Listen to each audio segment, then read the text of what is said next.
नमस्कार मित्रांनो, आज या मालिकेमध्ये आपण पाहणार आहोत की विश्वंभर साहेब अगदी तडफदारपणे आलेले असतात. मोठ्या आवाजात पहिल्यांदाच आल्याला त्यांनी आवाज दिलेला असतो की सगळी पार्टीचे मेंबर असतात साहेबांकडे रोखून बघायला लागतात. अशा रुबाबामध्ये साहेब आलेले असतात, अगदी ताड ताड चालत सगळ्यांना नमस्कार करतात, स्वीटीकडे रागाने बघतात आणि आता खुर्चीवर बसलेले असतात. खरं तर आता अलग नांदाचे टेल लॅम्प लागलेले असतात की हा कसा यायला हवा होता आणि हा आला कसा आहे. नंदाक्का इतकी घाबरलेली असते, अगदी थरथर थरथर कापायला लागते. विश्वंभर साहेब म्हणतात, नंदाक्का काय चाललंय, तू हे काय बोलत होती कळेन का मला? शुभू, श्रावणी, अपर्णा तिघी जणी आता डोकून बघत असतात की नंदाक्काची काय हालत होते. तिघांना फार मजा वाटत असते की आता नंदाक्काची काय बरीगत नाहीये. साहेब बघा तिची कशी सुट्टी कर. असं आहे ना विश्वंभर, लोकांना श्रावणीमुळे तुझ्यावर असलेला राग, तुझी झाली बदनामी, त्यामुळे ना या निवडणुकीमध्ये विश्वंभर तू जिंकशील या गोष्टीची खात्री देता येत नाहीये ना. मग म्हणूनच म्हटलं आपण पैसे वगैरे वाटू आणि सगळं आपल्या फेवरमध्ये करून घेऊया. पैसे वाटल्यावर निदान तू जिंकून येशील याची गॅरंटी असेल ना, म्हणून पैसे वाटायचं असं मी या मतदार लोकांना, या सगळ्या मीटिंगसाठी आलेल्या लोकांना सांगत होते. बाकी काही नाही रे.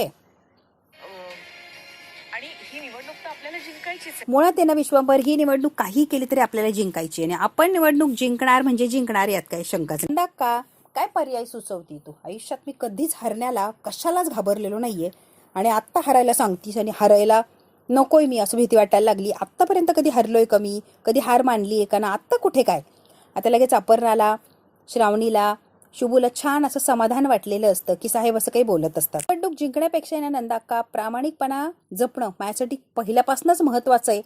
खूप खूप जास्ती महत्वाचं आहे. एक वेळेला निवडणूक हरलो तरी चालेल, पण प्रामाणिकपणे हरलो ना यालाच मला आनंद राहणार. खोटेपणा करून जर निवडणूक जिंकलो तर त्यात काही साध्यच होणार नाही. लोकांना काम आवडलं असेल, मी आवडलं असेल तर मला ते निवडून देतील. पण मी विरोधकांच्या सारखंच खोटं वागायला लागलो, त्यांच्यासारखंच खोट्या भूल थापा द्यायला लागलो, माझ्या मतदारांचं मी अपमान केला, त्यांची फसवणूक केली आणि मग जिंकण्याचा प्रयत्न केला, त्याला अर्थच नाहीये. नंदा अक्का, मला खोट्यावर उभं राहायचं नाहीये, मला यशाच्या पायरीवर तेही प्रामाणिकपणे उभं राहायचंय. कळलं? त्यामुळे मी पैसा वगैरे वाटेन, मग खोटेपणा करून जिंकन, याला अर्थच नाहीये आणि मी असं काहीच करणार नाही. त्या लोकांवर जो मतदान लोकांचा विश्वास बसलाय आणि मला जर मतदान नाही करणार आहे तर करू दे की, त्या खोट्या लोकांना मतदान करू दे, मला काही फरक पडत नाही. मी घरात बसून राहीन पण खोटेपणा करणार नाही. तुला पण माहिती आहे, पराभव मी नक्कीच आणि आनंदाने स्वीकारीन. सत्तेसाठी खोटेपणा मला नाही जमणार. नंदा अक्का, इम्पॉसिबल. खोटेपणा मला जमतच नाही आणि मी जमून घेणारच नाहीये. नंदा अक्काच्या सटासट कानाखाली दिले असं तोंड झालेलं असतं, अगदी तोंड कशी पडलेली असते. साहेब आलेले असतात, फाड फाड फाड इतकं तिला बोलतात की तिची बोलतीच बंद करून टाकतात. सत्तेसाठी स्वाभिमान, निष्ठा दोन्ही सुद्धा पणाला नाही लावणार आहे मी. मला विकायचं नाहीये आणि कुठलाही मला आनंद मिळवायचा नाहीये. त्या चुकीच्या मार्गाला मी जाणार नाही. नाही म्हणजे नाही. जे बोलले त्याच्यानंतर खूप खूप आनंद झालेला असतो पृथ्वीला, अपर्णाला, श्रावणीला आणि शुभूला.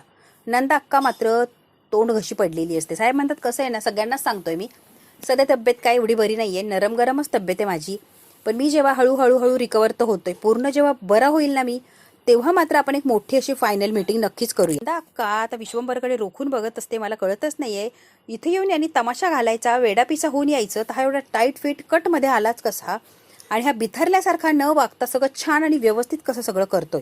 नंदा अक्का म्हणते, इंजेक्शनचा असर झालाच कसा नाहीये याच्यावर. इंजेक्शन दिलं तरी एवढा सुद्धा व्यवस्थित बोलतोय, मला तर शंकाच येते नेमकी चाललंय काय, कसं फाडफाड बोलतोय, मला काही कळतच नाहीये. आता लगेच विश्वंभर साहेब म्हणतात, नंदा अक्का कदाचित माझ्यावरच्या प्रेमापोटी हे बोलली असेल, मला जिंकून देण्यासाठी पण नाही. पहिलं आणि शेवटचं, परत तू असं काही बोलायचं नाही, असं काही आपल्याला करायचंच नाही. मला प्रामाणिकपणेच निवडणूक जिंकायची. नंदा अक्का, इतकी वर्ष सांभाळून ठेवलेलं तत्व, माझी निष्ठा, मी सहजासहजी माझं तत्वनिष्ठा नाही सोडणार आहे. बदनामीचा परिणाम पक्षाच्या प्रतिमेवर तर नक्कीच होत असेल, होणार नाही, होत असेल तर तो होऊ देणार नाही याची खात्री माझी आहे आणि मी ती गॅरंटी देतो की परत काय असं काही होणार नाही. बदनामी होऊ नये किंवा झालेली बदनामी भरून कशी काढायची याची पुरेपूर मी काळजी दखल घेणार, पण चुकीच्या मार्गाला मी जात नसतो आणि जाणार सुद्धा नाही. अक्का लगेच पलटी मारते. विश्वंभर, तुला जे वाटतं ना आपण तसंच करूया, तुझ्या विरोधात नाही जायचंय मला. माझ्या पार्टीच्या ज्येष्ठ सहकार्यानो, कार्यकर्त्यांनो, निवडणुकात येतात जातात, अनेकच येतात आणि अनेकच जातात, बरोबर ना? पराजय हा लोकशाहीचा भाग आहे, पण खरी ताकद हे पक्षाचे तत्व, निष्ठा, प्रामाणिकपणा जतन करणं ही आहे. कळतंय का? आपल्याला बदनाम करण्यासाठी आरोप केले जातात आणि आरोपांना उत्तर म्हणून आपल्याला खंबीरपणे उभं राहायचं. प्रामाणिकपणा जो आहे ना तो आपल्या झेंड्यात घेऊन जायचा आहे. लोकांची प्रामाणिक निष्ठा सगळं आपल्याला जतन करायचंय. खोटेपणाने आपल्याला काहीच करायचं नाहीये. पक्षाच्या प्रत्येक कार्यकर्त्याला विश्वंभर अगदी ठणकावून सांगतो, चुकीच्या मार्गाने जाऊन मला निवडणूक जिंकायची नाहीये. काही झालं तरी मला प्रामाणिकपणेच काम करायचंय आणि मला जिंकून दाखवायचे, तेही प्रामाणिकपणे. उलटे सुलटे उद्योग करायचे नाही आणि मार्ग सोडून तर दुसऱ्या मार्गाने जायचंच नाहीये. ते म्हणतात प्रत्येक घरामध्ये पोहोचा, सुख दुःख मतं काय अडचणी येते सगळं जाणून घ्या. निवडणूक फक्त मतांसाठी नाही तर प्रामाणिकपणे त्यांच्या अडचणी सोडवण्यासाठी जिंकूया आपण. निवडणूक आपल्या लोकांच्या विश्वासासाठी जिंकायची, कळतंय का? तरुण कार्यकर्त्याला सांगेन की तुम्ही पक्षाचा कणा आहे कणा. जबाबदारी द्या, आपली जबाबदारी समजावून सांगा आणि जबाबदारी प्रामाणिकपणे पार सुद्धा पाडायला लावा. काय म्हणतात, प्रामाणिकपणे काम करा, यश मिळणार म्हणजे मिळणार. सगळ्यांनी लक्षात ठेवा, प्रामाणिकपणे काम केलं तर म्हणजे आपल्याला यश हे मिळणार म्हणजे मिळणारच. काहीही झालं तरी प्रामाणिकपणामध्ये खूप ताकद असते आणि आपण त्या प्रामाणिकपणाच्या ताकदीने ही लढाई जिंकून दाखवायची. निवडणुकीत आपला जय होणार म्हणजे होणारच. म्हणते तुम्ही मीटिंग कंटिन्यू करा, मी जरा नाश्त्याचं बघते, प्लीज मीटिंग कंटिन्यू करा. आता अलकनंदा नाश्त्याचं बघण्याच्या बहाण्याने बाहेर येणार असते. लगेच अलकनंदा बाहेर यायला लागलेली असते. अपर्णा, शुभू आणि श्रावणी तिघेही पळत येतात आणि आपापल्या जागेवर येऊन बसतात. कारण आता अलकनंदा येणार आणि डॉक्टरला बोलणार, यात काही शंकाच नाही. अलकनंदा तावाने येते आणि डॉक्टरच्या समोर उभी राहते. डॉक्टर काय चाललंय? डॉक्टर म्हणतात काय झालंय काय तोंड करून विचारता. इंजेक्शनचा काहीच परिणाम झाला नाही, तो ठणठणीत झालाय. काय झालंय म्हणून काय विचारता. कॉन्फरन्स रूम मध्ये विश्वंभर फाड बोलतोय. मला जे हवं होतं ते नाहीच होते. तर जास्तच ऍक्टिव्ह झालाय तो विश्वंभर. डॉक्टर असं कसं, डोसने तो डाऊन व्हायला पाहिजे तर एवढा चार्ज झाल्यासारखं कसं वागतोय तो. डॉक्टर नेमकी केलंय काय? अलकनंदा चिडचिड करत असते आणि डॉक्टर त्याला काही कळतच नाहीये असं दाखवत असतो. डॉक्टर म्हणतात असं तर व्हायलाच नको होतं आणि त्यांची तब्येत अजून सुद्धा व्यवस्थित असेल तर त्याचं काहीतरी दुसरं कारण असेल. अलकनंदा म्हणते दुसरं कारण म्हणजे काय? म्हणतात दुसऱ्या कोणत्या गोळ्या खाऊ घालतात का? अलकनंदा इकडे तिकडे बघते आणि डॉक्टरला म्हणते हो देते की त्यांना दुसऱ्या गोळ्या खाऊ घाल. गोळ्यांनी अँटीडोसचं काम केलं त्यामुळे इंजेक्शनचा परिणाम होत नाहीये. त्या गोळ्या बंद केल्या की बरोबर त्याच्यावर परिणाम होतो. गोळ्या देताना एक सोडून 2 द्या, मग बघा कसा असर होतोय, मग तुम्हाला कळेल कसा इंजेक्शनचा असर झालाय. एक गोळी नका देऊ, 2 गोळ्या द्यायला सुरुवात. अलकनंदा म्हणते बरोबर बोललाय हा डॉक्टर, आता 2 गोळ्या देते म्हणजे कायमचंच काम तमाम करून टाकते विश्वंभर. आणि शुभूला हळूच म्हणते आत्या बाबांचं करिअर नाही तर आयुष्य सुद्धा संपवून टाकायला निघाली. इतकी भयानक ही आत्या, तिला बाबांना काहीच करू देणार नाहीये. बघ तुम्ही काय करते. एकटी तू नाहीयेस, मी सुद्धा आहे तुझ्या बरोबर. श्रावणी म्हणतो चला मॅडम येतो आम्ही, थोडं गोळ्यांचे लक्षात ठेवा आणि आम्ही निघतो. यांची टीम आता चाललेली असते. नंदाला चांगला सल्ला दिलेला असतो की 1 गोळीने आता 2 गोळ्या देत. नंदा आता परत येऊन बसलेली असते मीटिंगला, कारण डॉक्टर निघून गेलेला असतो.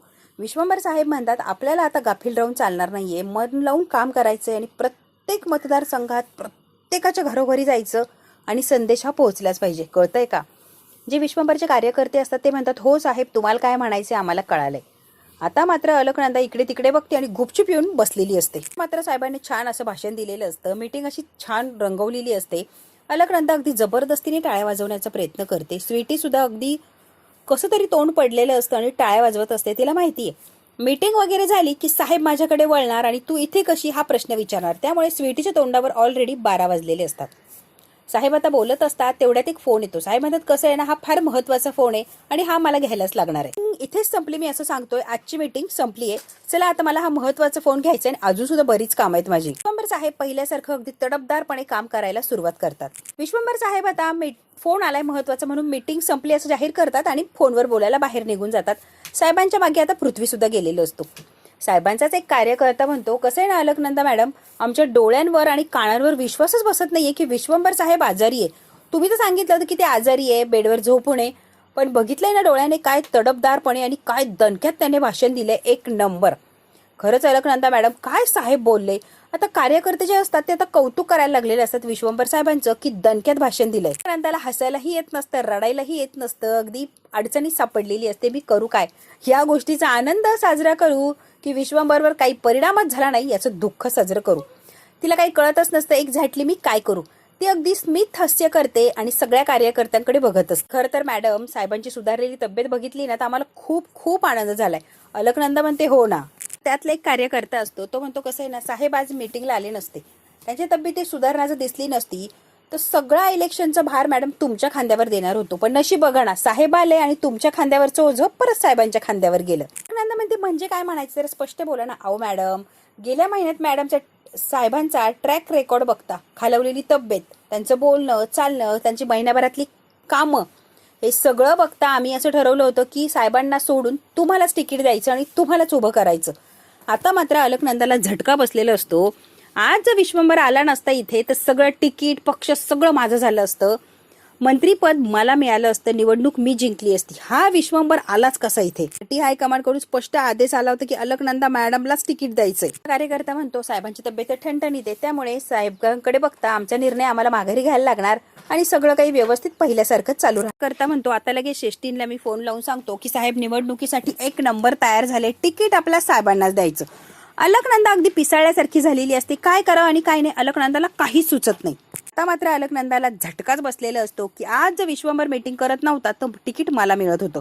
मीटिंग संपलेली असते, सगळे लोक आता निघून जातात. सगळे निघून गेल्यावर स्वीटी म्हणते बॅड लक बॅड लक, तुमचा आहे ना पुरता गेम पालटला हो मॅडम. असं कसं झालं? रे रे रे रे, हातात एवढी भारी संधी चालून आली, गेली की हो मॅडम. नंदाने चहाचा जो ट्रे असतो असं जोरात खाली पाडून दिलेला असतो, सगळीकडे चहा आणि काचा होऊन जातात. स्वीटी म्हणते मॅडम काय आहे? अलकनंदाला इतका रागलेला असतो की मी काय करू आणि काय नाही तिला काही सुचतच नाही. डॉक्टर म्हणतात चला निघतो मी. शुभू म्हणतो आज काय जे काय घडलंय एक सुद्धा शब्द बाहेर काढायचा नाही, ही गोष्ट आपल्यामध्येच राहिली पाहिजे. अलकनंदा मॅडम तुम्हाला संपर्क करण्याचा प्रयत्न करतील पण तुम्ही संपर्क होऊच द्यायचा. आता निघा तुम्ही. डॉक्टर गेलेला असतो. शुभू आणि श्रावणी बाहेर तसेच थांबलेले असते. म्हणते शुभू अजून सुद्धा टेन्शन आहे रे, आज बाबांना इंजेक्शन देण्यापासून वाचवलंय बरोबर, पण इथून पुढे सुद्धा आत्या प्रयत्न करणार, मग तेव्हा कसं वाचवायची करू नको. अपर्णा मॅडम आहे, पृथ्वी सर आहे, सतर्क केलंय ना, प्रत्येक गोष्टींवर लक्ष ठेवेल, डोंट वरी, तो अजिबात काळजी करू नको. काकूवर विश्वास आहे रे, त्याबद्दल वादच नाहीये. पण तो एवढी छान कामगिरी केली, अभिनंदन मॅडम अभिनंदन. भारी गोष्ट घडली ना, आपण बाहेर जेवायला जायचं प्लॅन करूया. श्रावणी बाई काय म्हणतील? काहीच नाही म्हणणार. आई तू कशाला लक्ष देती? बायकोच्या मध्ये सानिकाचं काय काम आहे? सानिकाला कशाला घ्यायला जायचंय जेवायला? एक काही दिवसांपासून किती टेन्शन मध्ये, बाहेर आली की जरा मन हलकं होईल, काय हरकत आहे घेऊन जायला. पटकन एवढा गेटअप काढू, नॉर्मल गेटअप घालू आणि निघूया चल. हो आणि श्रावणी आता निघून गेलेले असतात. तिकडे स्वीटी म्हणते मॅडम असं झालंच कसं? त्या औषधांचा साहेबांवर काहीच परिणाम झाला, माझ्यामुळे झालंय ग स्वीटे.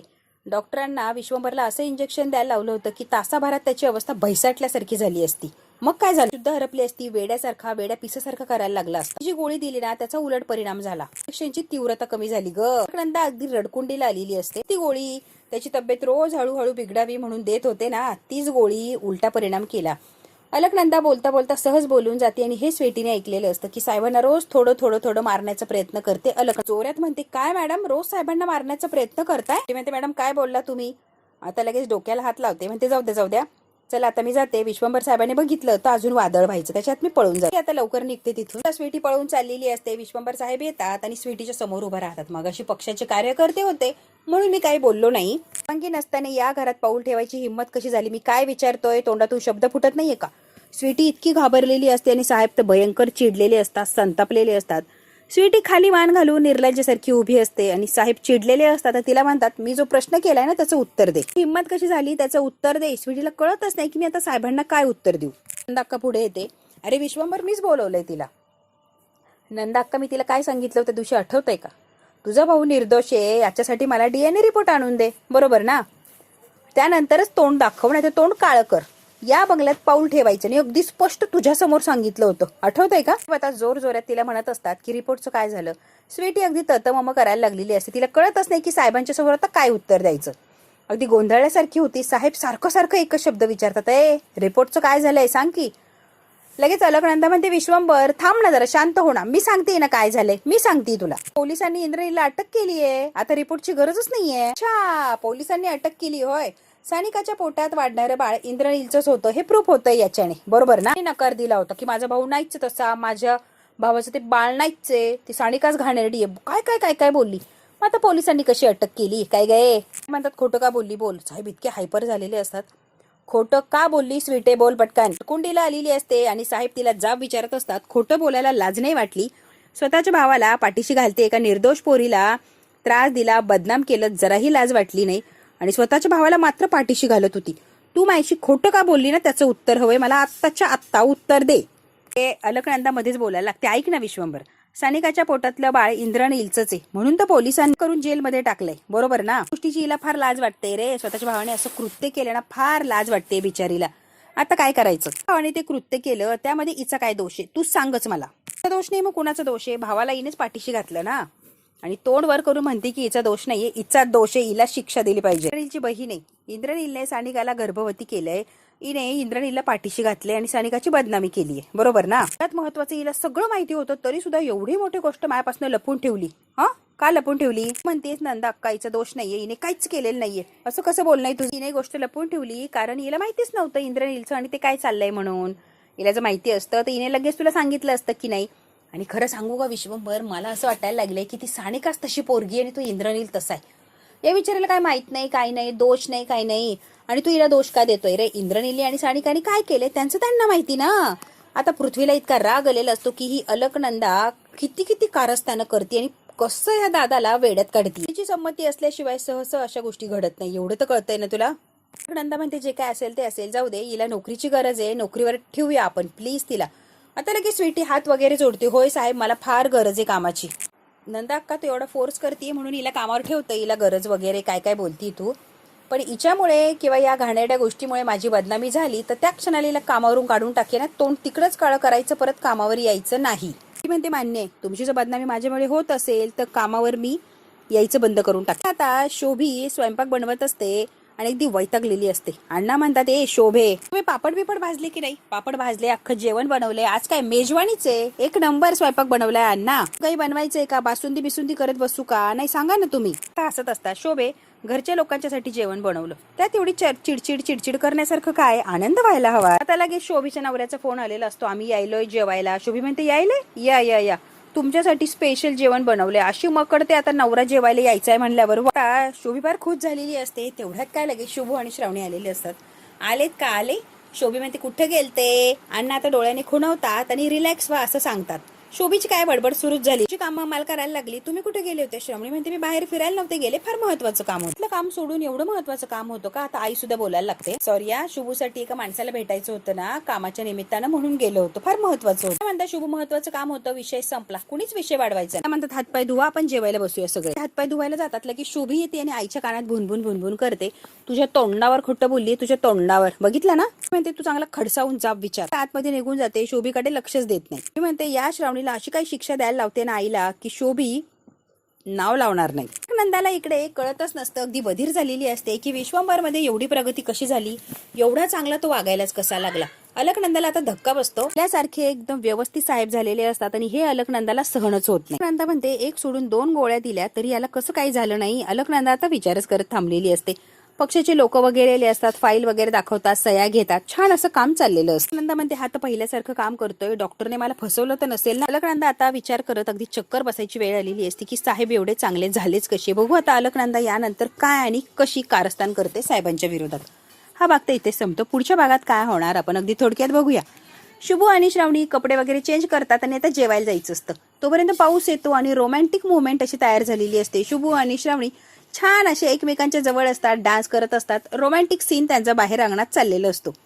आतमध्ये शोभाने सगळ्यांसाठी जेवणासाठी ताटं केलेली असतात आणि बिचाऱ्या श्रावणीच्या ताटात जास्ती मिरची टाकलेली असते आणि म्हणते आजपासून ही श्रावणी काय, श्रावणीचा बाप सुद्धा आम्हाला जेवण बनवायला लावणार नाही. मुद्दाम तेखट जेवण जेवायला दिलेलं असतं. श्रावणीला पहिला घास घेते की श्रावणीच्या डोळ्यातनं पाणी आलेलं असतं. आता मात्र खूप अवघड अशी सिच्युएशन तयार झालेली असते. बघू आता सगळ्या परिस्थितीला श्रावणी कशी हँडल करणार आणि विजय कसा मिळवणार. हा भाग तर इथेच संपतोय. व्हिडिओला लाईक, शेअर, सबस्क्राईब नक्की करा. धन्यवाद मित्रांनो.